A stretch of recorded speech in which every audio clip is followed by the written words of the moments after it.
Hi there, it's Jessica. Thank you so much for joining me for today's webinar, which is a reintroduction of our one semester course. Sonia and I did a similar webinar in April, giving folks a preview for the course, and I did one last week for those folks who just needed an update on the progress we've made over the summer. This webinar is intended mostly for people who have yet to kind of look at our semester course, or at least who haven't attended a webinar with me yet. If that's not the case, if you've already done one of these webinars about the semester course, no problem. I mean, you are welcome to attend today. I'm glad to have you again. But just know that we'll be covering a lot of the same stuff you may have already heard. So for today, we're going to do some brief introductions. I'm going to talk about Next-Gen Personal Finance's overarching philosophies as we developed this course and created all the materials and sequenced the lessons for it. We will deep dive into the course map and a few of our favorite new pieces, though there are many, and we're not going to touch on all of them. And then I'm going to talk about options for support and follow-up. So right now what I'm going to do is I'm actually going to launch a poll question so I can kind of get the sense of what you all have in mind for this coming school year. So up here on your screen, you should be seeing a question about your vision for how you're going to use the semester course this coming year. And of course, you haven't seen the webinar yet, so understand if you're not quite sure. But go ahead and get in your vote, please.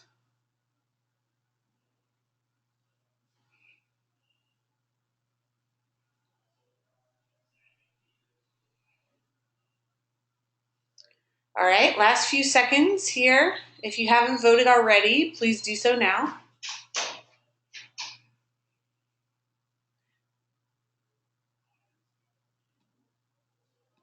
All right, great. Okay, so pretty split on how you're intending to use the course. Maybe as you see more of it, you're Whoops, sorry, I lost my audio there for a second. Maybe as you see more of the course, you will change your mind as to whether you'll use more or less, but it's good to know this going in, sort of what you have in mind. All right, so back over here, and I'll also let you know, throughout this webinar, you have the opportunity to ask me questions. Your GoToWebinar sort of control panel has an option for questions. You have to go ahead and type those in. I can't hear you out loud. And when I'm in full screen mode, I can't see the questions as they come in, so I'm going to check in periodically. So if I'm not getting to your question right away, know that I will look at it later. And also, just so you know, sometimes people like to just type me little notes like, ooh, I love this activity. I've used it before in my class. And that's awesome to know. It kind of slows the webinar down because my eyes see a question and then I read it and then it's like, oh, you know, there's nothing really to answer. So I love feedback like that, but maybe shoot me an email or wait till the webinar is done for that kind of feedback so that I don't think, oh my gosh, people have questions pouring in and really it's just you giving me feedback or saying hi because we haven't chatted all summer, that kind of thing. So just as an introduction, I'm Jessica. I've been here at Next-Gen Personal Finance pretty much since we got started and about a little over 3 years ago. And Tim has been talking about releasing this semester course now for quite some time. And so we're really excited that we have it ready to go for you this fall. And you're going to hear sort of in some of our philosophies on creating the course why we're so excited about it. But without further ado, I want to get to know you a little bit, and I'm going to go ahead and launch another poll question. I want to know how many sections of personal finance you're teaching this fall. I've got one person saying that they cannot hear anything. Because I have nobody else telling me the same, I'm assuming most everybody else can hear. If that's not the case, shoot me a message in the questions.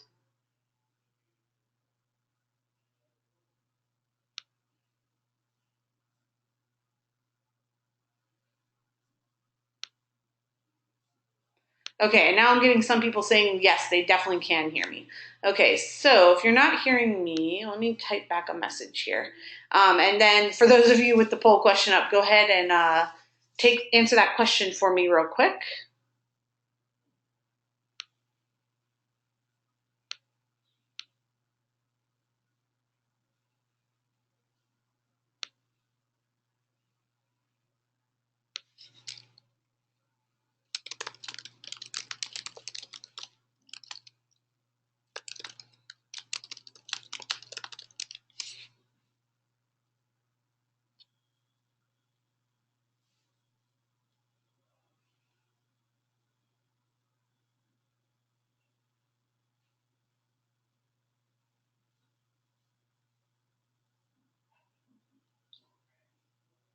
Okay, let me close up the poll here. And let me share the results with you. Cool. Okay, so most of you are teaching more than one section. One person said their poll was not displaying correctly, that they could only see 2 answer choices. I'm not sure what was going on there. It looks like other people were seeing all of them. So sorry for any technical difficulty you guys are having on your end. But good to know many of you are teaching multiple sections of personal finance. So I'm super excited that you've decided to join today. And one more way for me to get to know you, I would love to know when your students start classes this fall.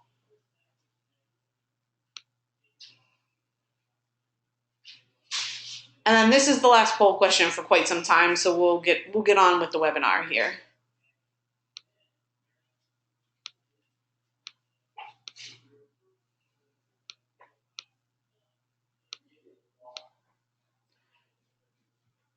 All right, most of you have voted. If not, go ahead. Last chance here.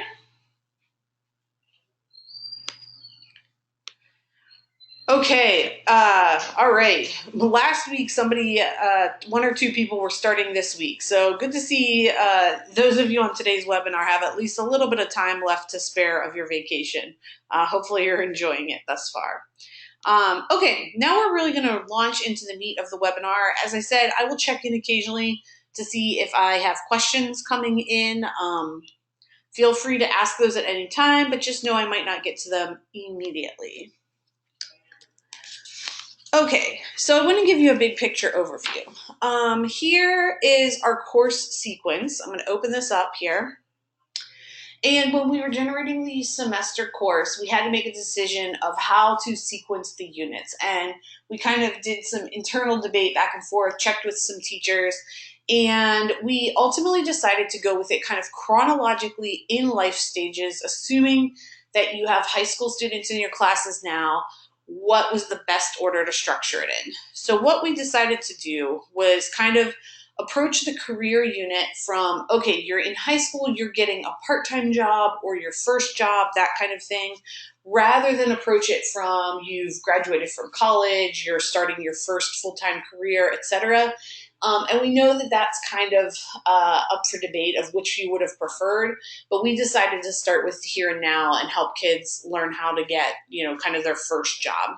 So we start there, and then it's like, okay, if you're receiving your first paycheck, you need to understand taxes, because the first thing you're going to sort of wonder is if you're supposed to be getting paid $10 an hour, where did your paycheck go? So we go from career to taxes.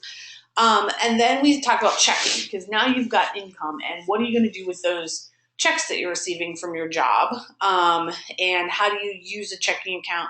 What do you need to know as a high school student that would be relevant to you in maybe opening your first checking account, or better managing the checking account you already have if you've got students who already have a checking account? Then, of course, moving into savings. You've got your job, you're spending some money, but you also need to be saving some money. And then we go into what we think is really, really important, which is the unit on paying for college. With kind of the cost of student loans, it's just really important for students to understand the sort of finances behind federal student loans versus private student loans, the importance of the FAFSA, etc. So that's our next unit. And then we kind of figure, okay, so you're heading off to college or post-secondary school, or maybe a job straight from high school, and you need to start building your credit. So first, it's important to understand the types of credit available to you and how you perhaps get a credit card if you are under 21. And also, so that you understand these student loans that you may or may not have taken out. And then we move into kind of managing the credit. So credit scores, credit reports, staying out of debt, that kind of thing. Now, at this point for Unit 8, we kind of assume, all right, now you've graduated from high school or you're working your first full-time job. Really important to understand the fundamentals of investing. So we go there, and then we move into insurance, because that's kind of the last major topic that we haven't really covered that we think is really important. And then finally, we're taking the standpoint that you're an adult, you've got a full-time job, you've got student loan debt you need to pay back, you have to pay for insurance and all kinds of stuff like that. And it's time to really buckle down about budgeting. Now, because we've sequenced it in this ways, there are some important pieces of personal finance that just really didn't make it into the semester course. So for example, because we put career first and we're approaching it like, hey, you're getting a part-time job as a high school student, it doesn't consider things like benefits packages or pensions or relocation costs or anything like that, because we're not approaching it from the career aspect of like you being an adult looking for a career, but rather you being a high school student looking for a job. Another example is that we didn't teach everything about all types of insurance. So we're kind of assuming, all right, you've graduated from college, you're probably single, you probably don't have kids.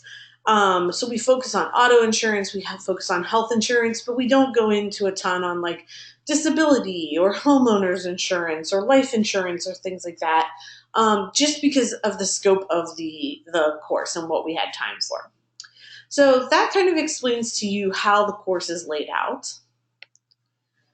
And then the second big thing you have to know is this course map. This is kind of the guiding document that lays out the entire set of units and lessons that are part of this semester course. This has been up on our website for a while now, and we've blogged about it a couple times. What we have done, because folks are starting back to school, is we've taken the links out to all of the assessments because we didn't want your students to see the assessments. So you'll now see that where the unit test spaces are, you'll see teacher access only with a note at the top to email my colleague Laura if you want access to the assessments as well as the answer keys. That said, all of you who are currently on this webinar, when Sid sends you out your certificate of participation as well as the recording of the webinar, he will also just send you the course map that has the assessments, and he'll also send you the answer keys. So you do not need to email Laura, but if you have colleagues or things like that that you're passing along the word about the semester course, they should email Laura to get access to those things that we want to hide from the students. And basically the way this is laid out is you'll see for each unit, you'll see a list of all of the lesson guides in Google Doc form as well as Guru form. And we're going to talk about that a little bit later. Okay, at this point, I don't see any questions coming in, but if anybody has questions, I'm happy to answer them. Otherwise, I'm going to just keep moving, and if a question pops into your head, just let me know.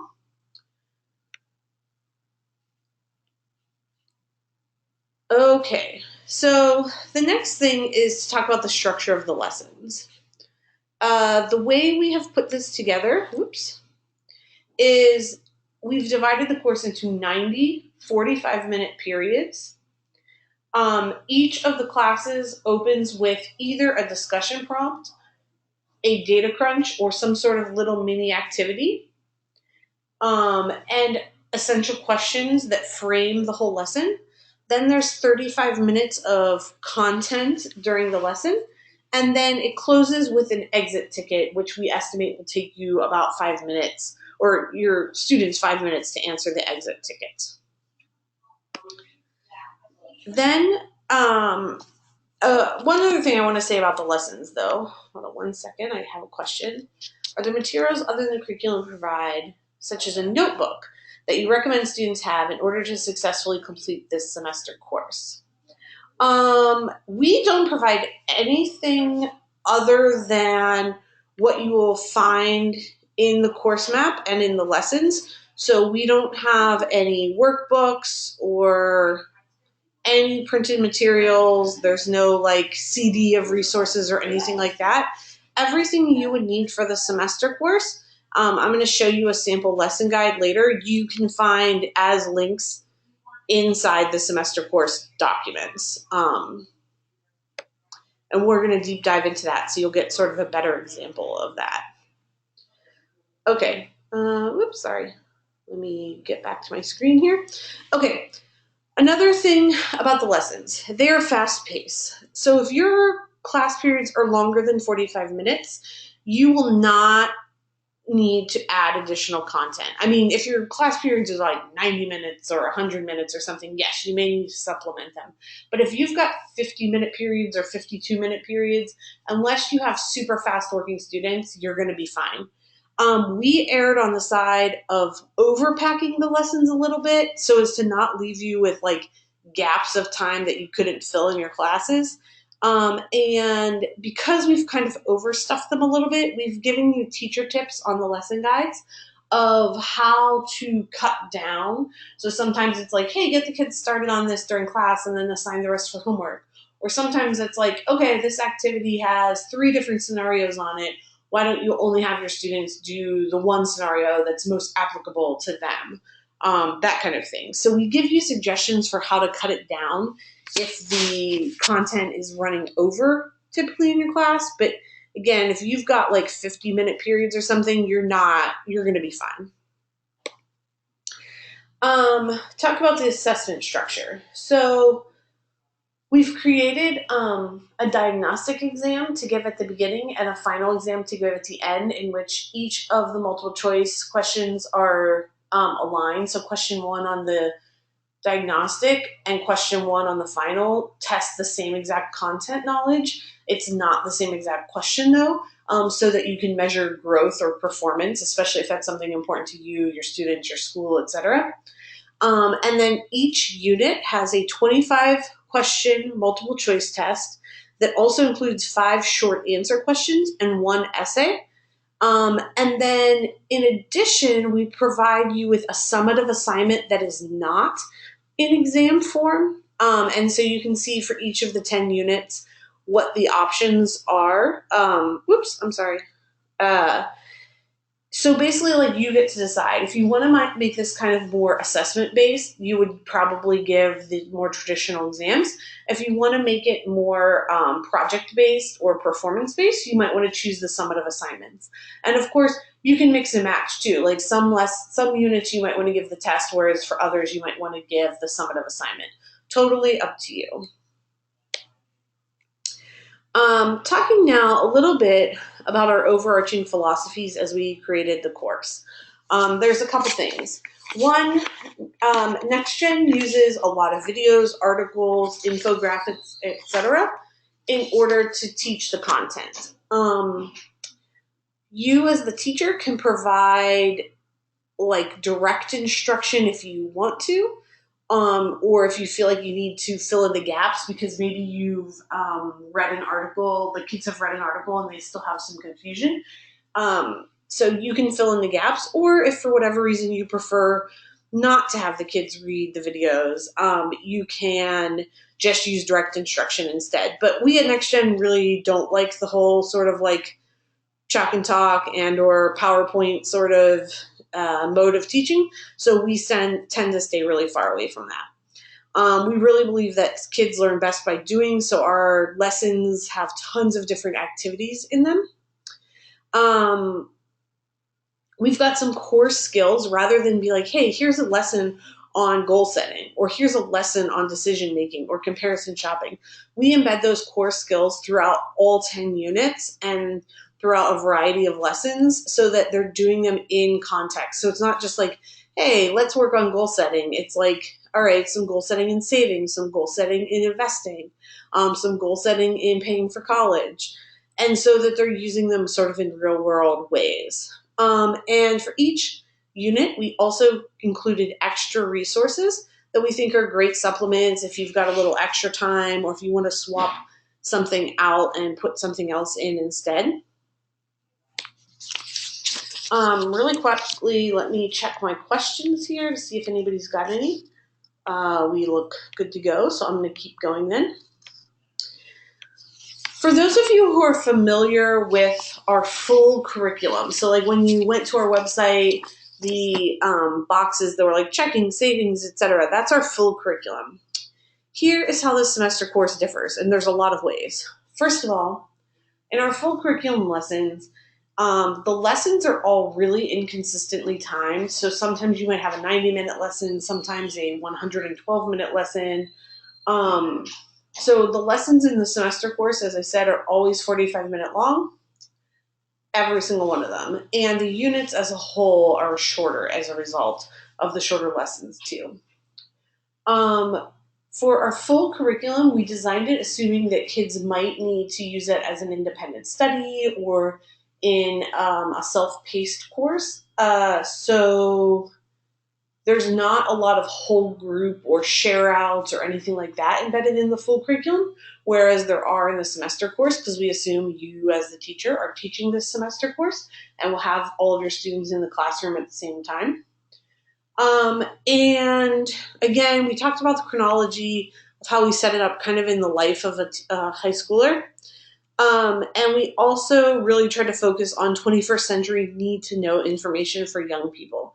So because we had to trim down our full curriculum so much, you're not going to see things about balancing your checkbook register, because although we kind of feel like those are important skills, honestly, most young people are not doing it today anyway. And so we would much prefer to include content on how you use mobile banking, because it's more likely that your teenagers are going to use that than balancing your checkbook register, which is not to say that's not an important skill. It's just we had to make some decisions, and we really tried to focus on what are young people more likely to be doing today.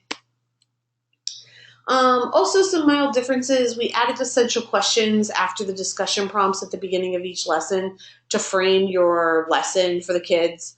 We took away the key takeaways, which were just basically summaries of what happened in the lesson, and swapped them out for exit tickets instead. We've added some new activities, data crunches, interactives, that kind of thing into these lessons. And again, for the assessments, in our full curriculum, there are only multiple choice style questions, and here we've added the short answers and the essays. Let me check one more time. I see I have a question or two.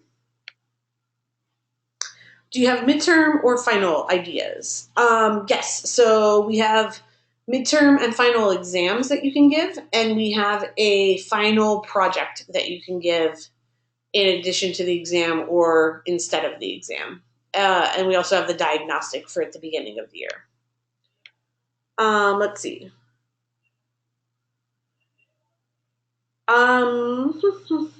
Somebody's asking,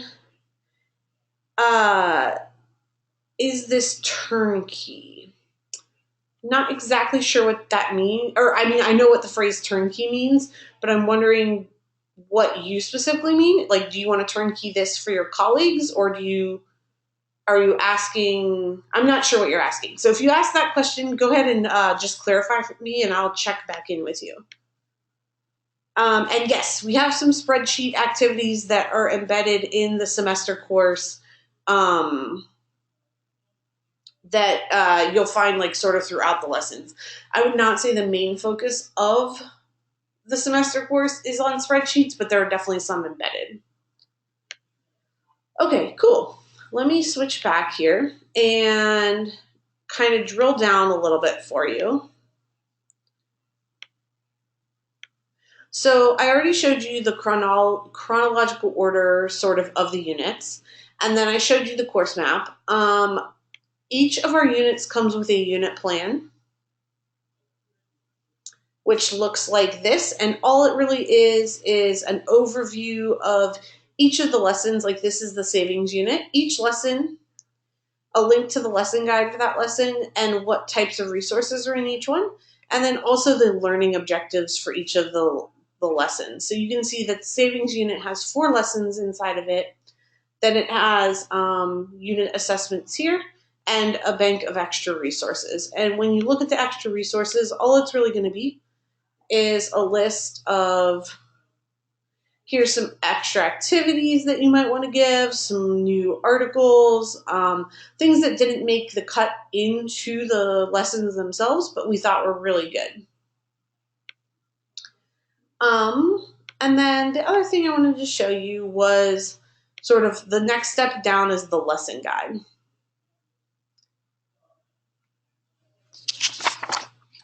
So as that loads up, this is kind of what you can expect from the lesson guide. So you have your learning objectives up here. You've got your alignment to the Jumpstart National standards over here. And the lesson guide, somebody was asking kind of, do we have workbooks or something like that to go along with the resources? Here's what we have. So from the lesson guide, you can find everything else you would need. So for example, in line 2 of all of the lesson guides, you're going to find a student activity packet. And I'm going to click that open. And you'll see that the student activity packet resources perfectly aligned to the same ones that are in the lesson guide. So the lesson guide is kind of more for you to use as the teacher, and the student activity packet is for the students to use. So what they can do is each link they see is a resource. So resource 4 is this, this article right here, and then they can write their answers in over here. Same thing here, there's a role play, which is a worksheet. If they click this link, it opens up the worksheet that they can fill in there. Now, in terms of distributing this stuff to the students, you have a couple options. Option 1 is, of course, any of these items can just be printed out. They won't have access to the links then, they won't be clickable, but you can print out the student activity packets, the worksheets, etc., and just give the kids hard copies. The other thing you can do is some combination of distributing them electronically. So you can download these as Microsoft Word documents and shoot them all to your students as an attachment. You can put the link directly to the Google Doc up somewhere and have the kids access them that way. If you use a learning management platform, you can load these worksheets onto it. Particularly easy with Google Classroom, but can be done with other platforms as well. If you have any questions about using Google Docs, because that's not something you're familiar with, all of our resources are in Google Docs, and I'm doing a webinar on August 15th on getting started with Google Docs. If you already know Google Docs, don't attend that webinar. It's really the basics of how Google Docs works. If that's not something you're familiar with, I highly recommend you're attending because I think it'll simplify your life a bit in terms of using our resources. The other thing you can do is you can use our resources on Guru. The Guru platform is a free learning management platform. And what it does is it has, again, it's going to be these same exact resources you're seeing in the lesson guide, same exact ones that go along with the student activity packet. And instead you see them in this playlist form. You can send this to your students and your students can kind of click through. So here is that first article I was talking about, another article, a video that will load right here in the Guru player, some more articles, some more videos, etc. So that is another option. If you're unfamiliar with Guru, but this kind of appeals to you, I'm doing a webinar on using Guru on August 17th, so you can tune in then. So hopefully that gives you some ways to sort of use the resources with our students or with your students. And again, the support is August 15th webinar for Google Docs and August 17th webinar for Guru. Let me check in with my questions. I see some coming in. Oh, so clarification, do you think it would be helpful for students to have a paper or digital notebook or other such material in order to do this course? Really up to you how you structure it for your students. We have teachers who use it all kinds of different ways. I think it just depends whether you like hard copy or whether you like electronic copy. Also, it depends how accountable you want to keep your students. Like we have teachers who do these full lessons, but rather than having the students write all of these answers, they just have discussion about them in class. So it's really, we don't have a strong bias towards how we think you should do it in your classroom. Totally up to you. And we're happy to set up one-on-one phone calls if you want to talk about some of the ideas together. All right. Let's see. Sorry, I'm having a lot of questions here. Let me just look real quick.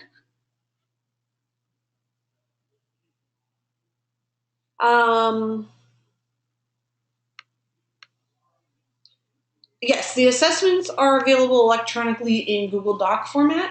I'm going to show you one here in a minute, as well as in Guru. So I will show you those too. Okay, great question. I don't see the semester course on Guru or NextGen. Where do I find this course? Great question. It will be, so first of all, whenever we email you your certificate today, we'll send you direct links to everything you need. Second of all, in Guru, it will be visible soon. We are officially releasing this course on Thursday, and we're putting some final touches on, but it will be visible. It'll be searchable on Guru very soon, but we'll send you a direct link that even though it's not searchable right now, you can access it there now. And the other exciting thing is we have a brand new website that kind of launched today. So now you can, now instead of going to nextgenpersonalfinance.org, you can go to ngpf.org, much shorter and easier to remember. And we are working again, we're releasing on Thursday on getting all this content up on the website for you.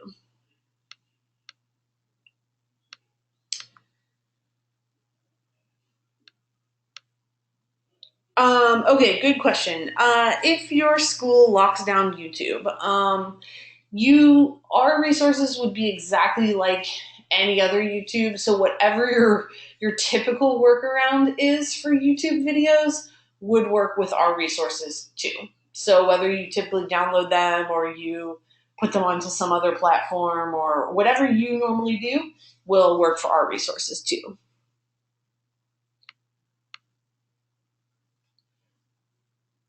Awesome. Okay, cool. So, moving kind of right along here, we were looking at the lesson guide. I wanted to show you this as an example of, again, how this course is different from our full curriculum. Here, in our full curriculum, we've got all these reasons that it makes it hard for people to save. So there's the need or the desire to impulse shop. There's the fact that many people live paycheck to paycheck. There's this psychological sort of we're more willing to spend money when we do it with plastic than when we do it with cash. There's also sort of inflation and its impact on your ability to save money. And then the other thing is sort of like this whole keeping up with the Joneses. And so in our full curriculum, we have students like deep dive into each of these. A good example of how this semester course is different is instead we kind of have your students jigsaw this. So you would divide the kids up and they would each answer one of them or focus on one resource from 4 through 8, jot down their notes from reading or watching that way. And then you'd have sort of like a share out or a jigsaw or some way of structuring it in your class that you think would work for the kids to get all the other information. So that's one of the ways that this is kind of different from the full curriculum. Okay, let me close some of this stuff up here so I don't get confused. And the next thing I want to show you is a deep dive into one of our assessments.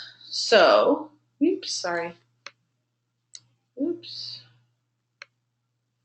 Oh no, why is my link not working here? There we go. Here is a sample semester course unit test. So here's for savings. This is it in Google Docs. And you're going to see 25 multiple choice questions. If you're familiar with our other content, you know that we have a bunch of different formats. There's some that are multiple choice, some multiple answer, some true false, etc. For the semester course, we focused entirely on multiple choice for a variety of reasons. One, ease of grading. Two, if you use like the actual Scantron papers still at your school where they have to fill in the bubble forms, a lot of the other question types weren't conducive to that, and people were kind of complaining.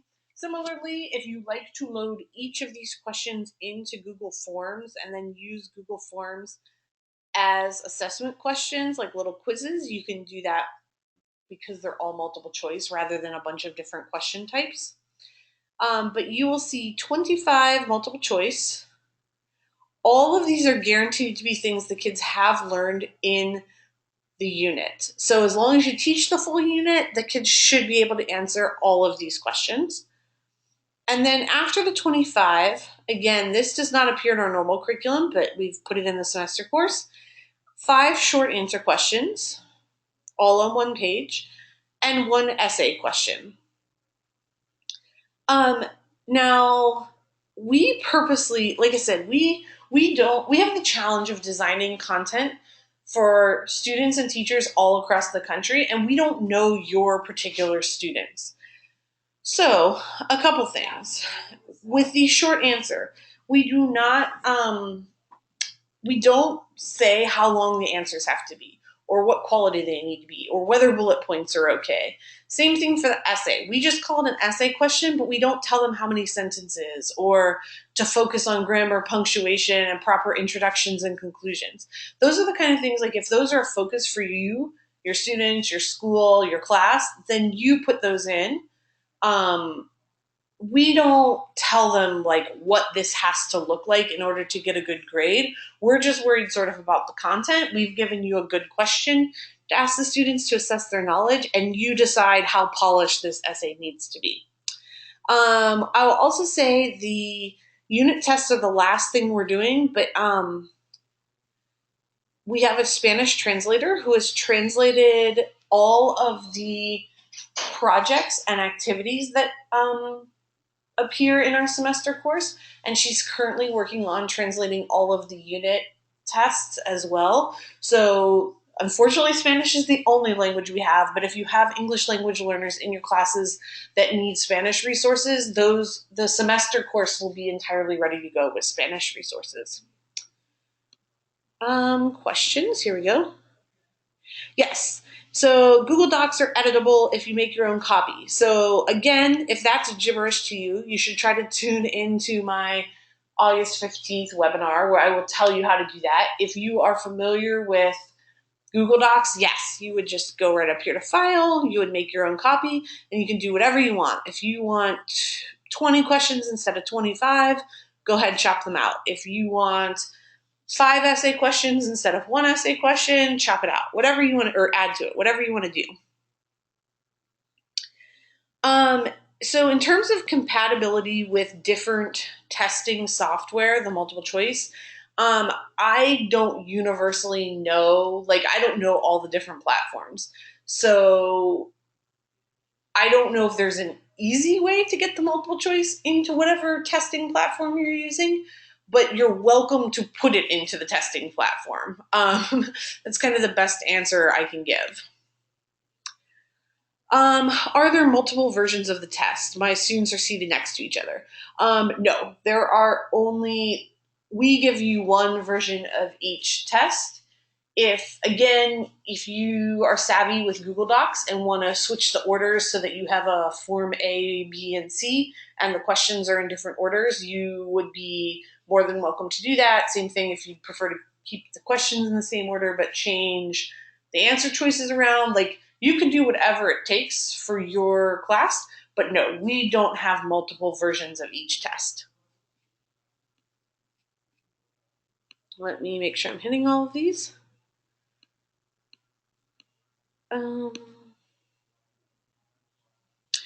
Okay, great question. The curriculum has not been tested on a group of students yet. We are, like I said, we're releasing the final, everything will be ready to go 2 days from now. It has not been tested with students yet. And we will be having, our plan is to have a feedback group that is providing us feedback throughout the entire semester. And more, if you're interested in that, you can let me know when we send you your certificate. Shoot us an email back saying you're interested. But otherwise, when we have that program ready to go and rolled out, we will shoot all of you who are on this webinar an invitation to kind of fill out a survey about whether you're interested in that or not. Oh, and Stephanie is telling you all, if you use Google, if you put the multiple choice questions into Google Forms, it will let you automatically shuffle the questions around to make different copies for different students. So awesome. Thanks, Stephanie. The one thing you should know about Guru as well is that the same test is available in Guru. It doesn't give you any real advantages for the short answer or essay, but it gives you great advantages for the multiple choice questions, which is to say, if I go to that same assessment,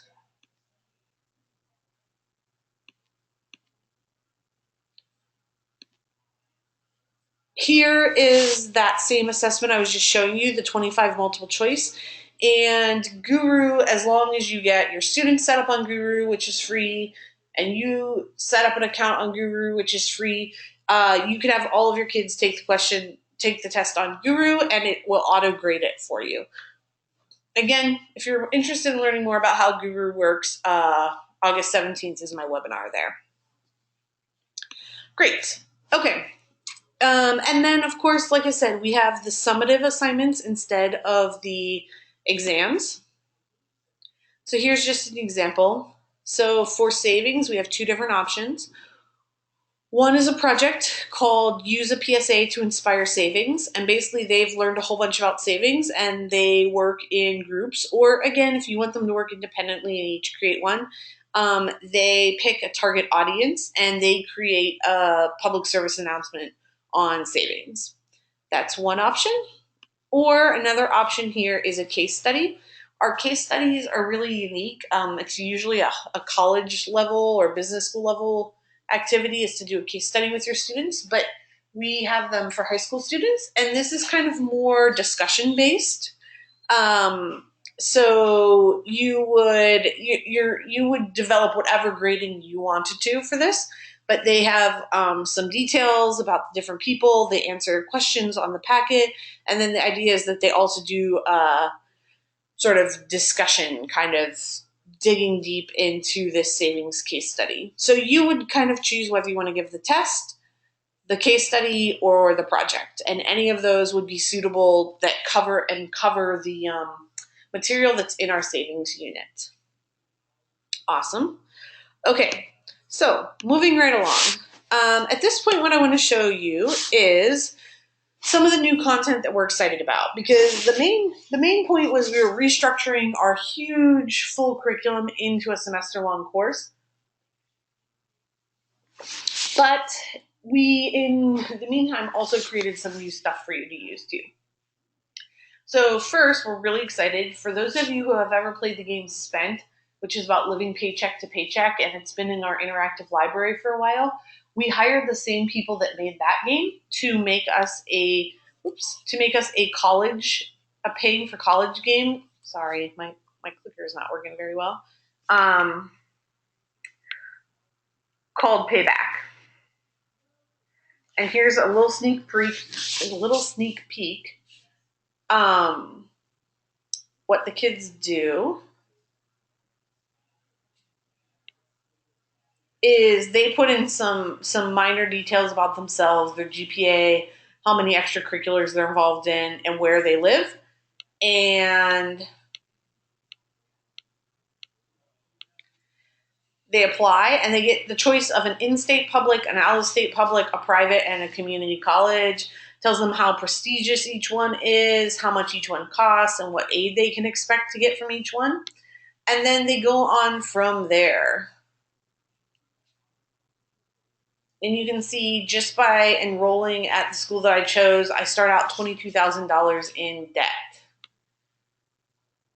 And then I move along from here and to have to decide what I'm doing with my graduation money. Do I save it for school or do I treat myself? And of course, for each of these things that you pick, your debt changes and then these meters at the bottom change. And it's really cool at the end. You end up with a job based on your major, a starting salary, a student loan debt, and it sort of like allows the kids to see how the decisions they made around paying for college impact them in the long run. We're super excited about it. It is not entirely ready to go yet, but it will be by the end of the month.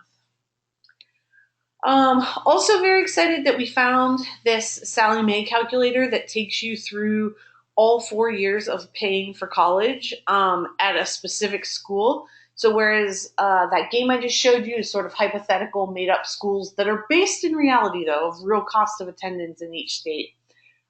This is a calculator, or this is a activity that goes along with a calculator provided by Sally Mae that allows the kids to use real data for real actual schools that they might be interested in going in.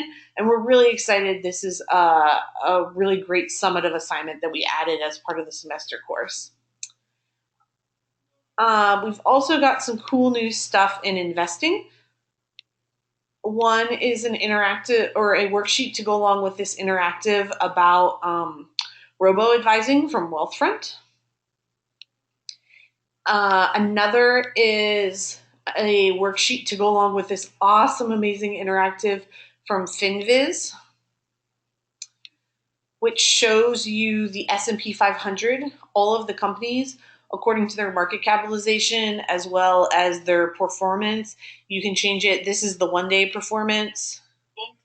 Oops. Lifetime relationships. Let me get rid of the ad here. You can switch it to, okay, here's the 3-month performance.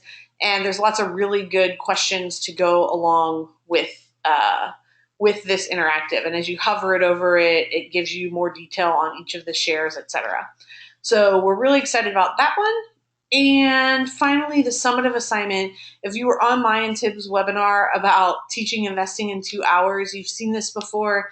It's the sign up for a 401k. We designed an activity that walks the kids through all the steps of, okay, you've got your first job. They're offering you a 401k match. What does that mean? How do you do it? Where do you go from here? So we're super excited that that has made it into our semester course. And whoops, this should say insurance right here. My fault. Whoops. Oh goodness, sorry. Laura created this really great game about buying insurance. It's a full class game similar to Ravioli Den, which is investing, if you've ever played that one that we created. This one gives the kids a hypothetical job and a hypothetical budget on which to spend for insurance. And then they pick from a bunch of different insurance options. And then they play this game where different things happen and they have to look at their individual insurance policies and find out how much they have to pay out of pocket, etc. And they end sort of the game either being in debt or realizing they overbought insurance or what have you. So another thing that did not exist before we started working on this semester course, and we're really excited with the end result. We've got a couple more questions here. Let's see. The game, I'm assuming you mean the Payback game, paying for college. It's pretty quick. It's like a 10-15 minute game total, even if they're answering the questions on the worksheet. And Payback fits into the semester course in the paying for college unit, which is unit 5. Awesome. Okay, so at this point, that was going to be my next question is, does anybody have any questions? We've gone through a lot of stuff really quickly. Do you have any questions for me? You can go ahead and type those in. I also want to sort of launch my very last poll question, which is sort of, now that you've seen it, has your vision for how to use the semester course changed at all? So go ahead and do 2 things for me. 1 is answer my poll question, and 2 is type in any questions you have of your own that I haven't answered yet.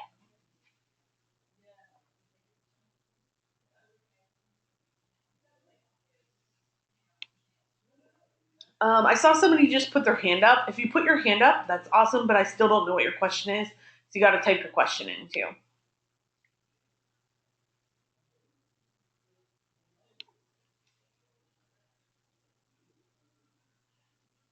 Let me go ahead and close up my poll. Let me share the results with you. Okay, cool. We've got, Some people using the full thing, some people using large portions of it, or just some of the resources. And to be honest, we are all about making your lives easier. So whatever pieces of this work best for you, we want. Oops, I lost my audio. Whatever works best for you is what we want you to do, and we just want things to be nice and easy for you. So any way we can help, we'd love it if you get in contact with us. If you have more questions, go ahead and type them in. I also just want to flash this up here real quick.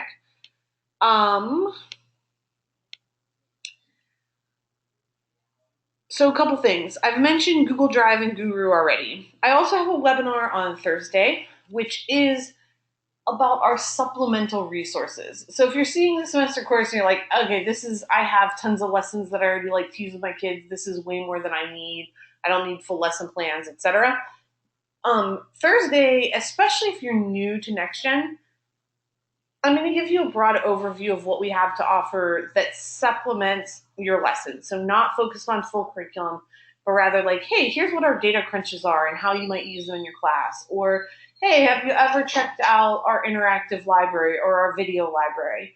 So especially if you're new to NextGen, and especially if a full semester course or big lesson plans are not what you had in mind, a really great idea for you to tune in Thursday as well. You'll get another PD certificate for an hour of professional development, and of course, it's always free. So I'm going to go back and answer questions here in a minute, but your next steps, if you're leaving me, are when you close out of GoToWebinar, a survey will auto-launch. Go ahead and take the survey for me if you don't mind. It's real quick. Sign up for any other webinars that you think are applicable. Prepare to use the course or pieces of the course, and enjoy your remaining vacation. I will also put up here, again, we have a brand new website, ngpf.org. You're welcome to go to our old website right now or ngpf.org. The old website will start redirecting to the new website very shortly, probably later this week. But right now you can get all the information on either one. Welcome to email me, Jessica at NextGen Personal Finance. Or find us on Facebook and Twitter. And somebody who knows me was joking. No, I did not have my baby yet. It's coming soon, but I'm determined to get all 3 of these upcoming webinars in before that happens. So I was joking with last week's webinar participants that if you happen to be on a webinar with me while I go into labor, you'll get some special certificate with like a baby picture on it too or something. But no baby yet, but thanks for asking. All right, questions. There are tons of them. I'm going to go through them as quickly and succinctly as possible. If you don't care to hear the answers, you're welcome to log off now. If you want to stick around for the answers, awesome. Here we go.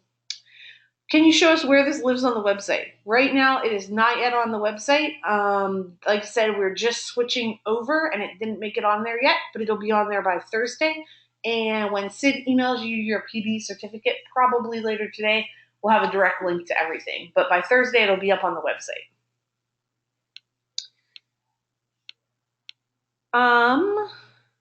Yes, will you provide a Google Sheet with links to the answer keys for all the lessons, activities, and projects? Yes, a couple things. If you have been using our full curriculum prior to this and have never asked us for answer keys, you're missing out. We have answer keys for everything we provide. If you want answer keys to our full curriculum, everything we've got, shoot my colleague Laura an email. Laura at nextgenpersonalfinance.org. Tell her your name. Email her from your school account so that she knows you're a teacher, not a student.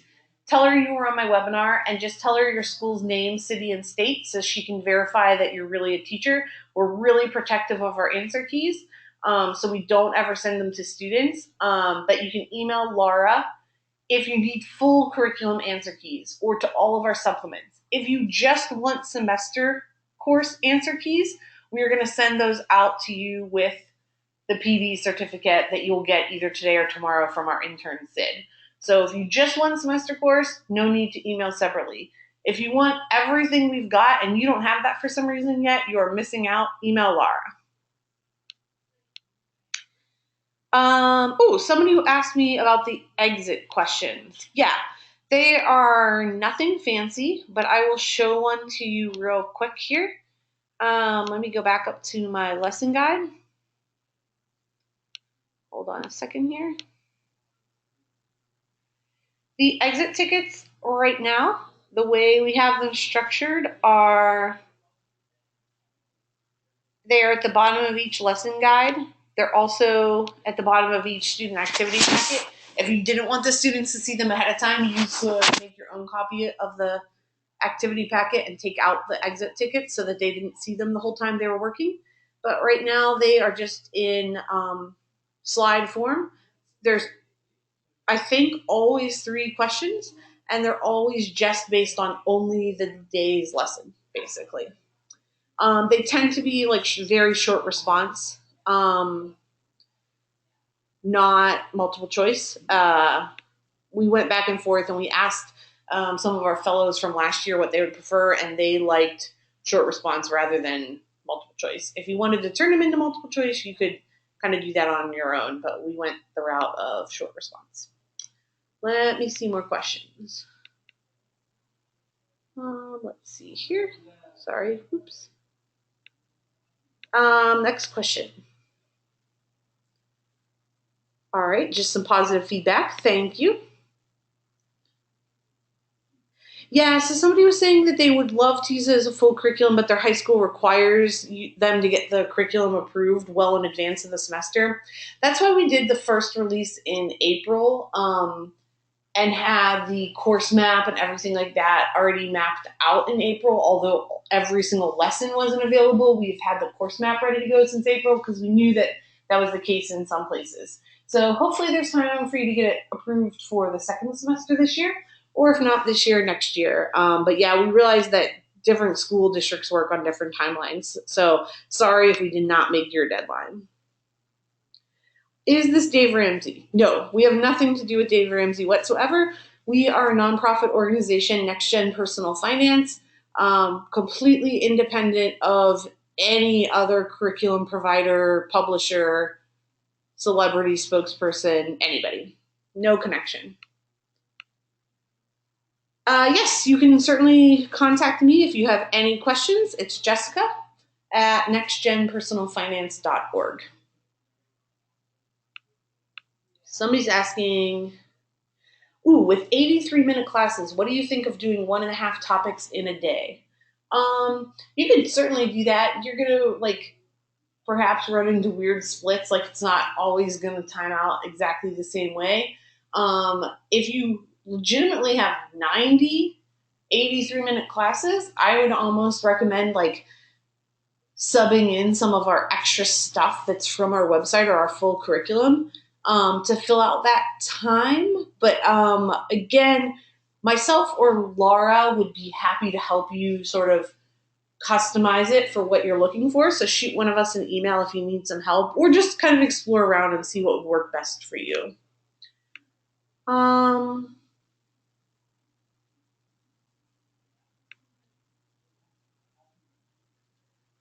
Yes, somebody asked, can we please send the link for the Google PD with their certificates? We will send that along, absolutely. Or the other thing you can do is on our new website or our old website, either one, I'll show you where to find all of the webinars. So if you go to ngpf.org and go to professional development, for those of you familiar, the new website has search, which you guys have been asking for forever. There's under professional development, webinars is the first thing you'll see. And here's our upcoming webinars right here. The one we're in right now, Thursdays, and then Google Docs and Guru here. And then at the bottom, all of our previous webinars, and you can see the recordings, the slides, get the materials from them, etc. All right, I'm powering through these questions for those of you still on the line.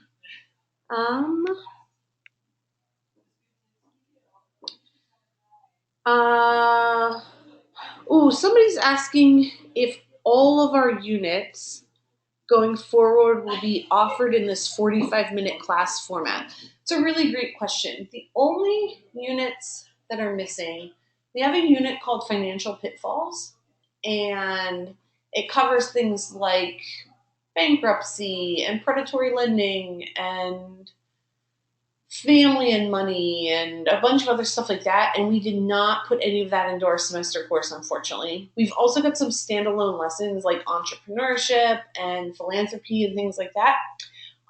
There is no immediate plan to put those into the 45-minute class period blocks, but I can see how that would be useful. So that's a good suggestion. But I'm not going to promise that that's getting done anytime soon. But really great question. So when did I say this would be available? Thursday is our product. Like 90% of it is available right now. We're putting some finishing touches on our last 2 units as well as a few of the assessments. So it's basically ready to go right now, but otherwise Thursday the entire curriculum will be released. All of the webinars are offered at the exact same time as this one, which is 2 p.m. Pacific, and then you adapt, unless you're in Hawaii, probably later in the day for you. Probably 3, 4, 5 for you.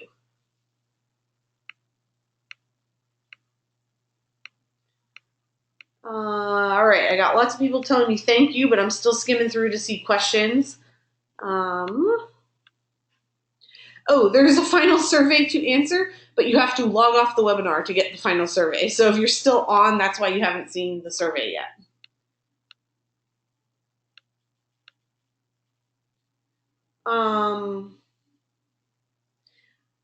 Betsy, I'm not sure what your question is. If we have the spreadsheet with links to lessons, activities, etc., is it better to link from the new web page outline to access the resources? Anything you have previous, unless it is the actual course map, like unless what you are looking at is this document, then what you have is not our semester course. Right now, our semester course only lives in this format. It says semester course map at the top. Anything else you have is probably our full curriculum or a bunch of our supplemental resources or something like that. So the only place right now to get access to the semester course is this document. I know that's a little bit confusing. Once it's on our website, it'll be way more straightforward. All right, that is all of the questions that I'm seeing so far. I will stay on the line for another minute or two. If anybody has more questions, I'm happy to answer them. Otherwise, enjoy the rest of your evening and the rest of your summer vacation.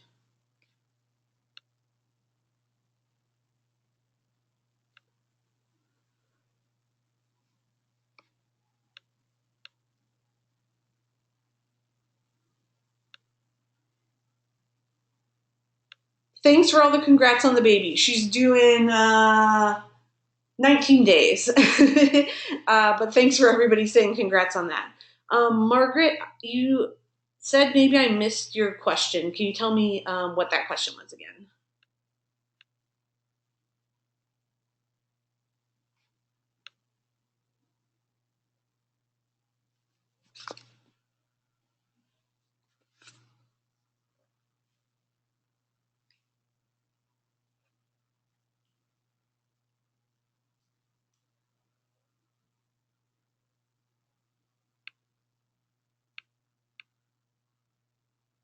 Oh, yeah, I didn't see your question. Sorry. The curriculum is aligned to the Jumpstart national standards. It does not hit every single one of their standards. So, for example, like they have one about I think paying for a wedding is in there. We have nothing about paying for weddings. So we do not hit every single one just because we have limited time in the semester course. But all of the lessons are aligned to the Jumpstart standards, and you can see them on the top of each lesson guide. So let me just give you an example here. Here we go. You'll see which Jumpstart standards it's aligned to here on top of each lesson guide.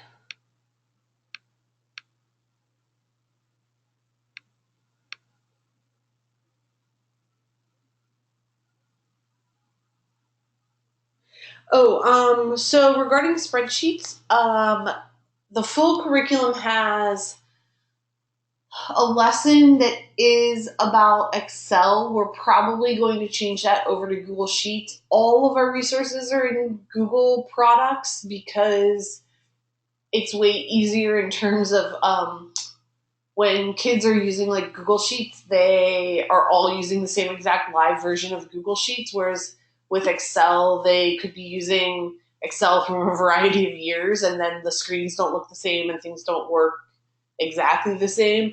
So anyway, we are everything with the exception of that one lesson in our full curriculum is aligned to Google Sheets, and going forward, everything will be aligned to Google Sheets. But as I said, the semester course has some spreadsheet work in it, but it is certainly not entirely a focus, I would say. Again, just because time constraints, it's hard to fit a lot of content into a semester in the first place, and depending where your students' knowledge is on spreadsheets, becomes even more time consuming. So there are spreadsheets in there, but not a ton.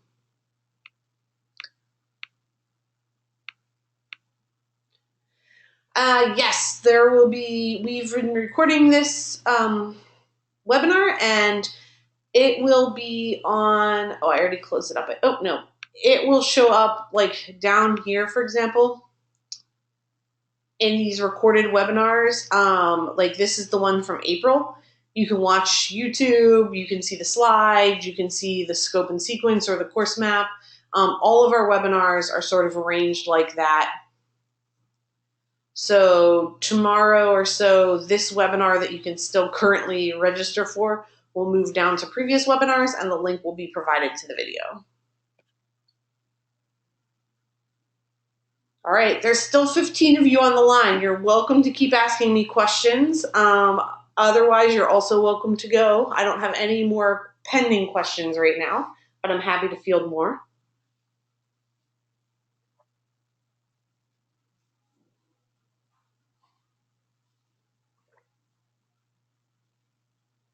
All right, if people don't have any more questions, I'm going to get going.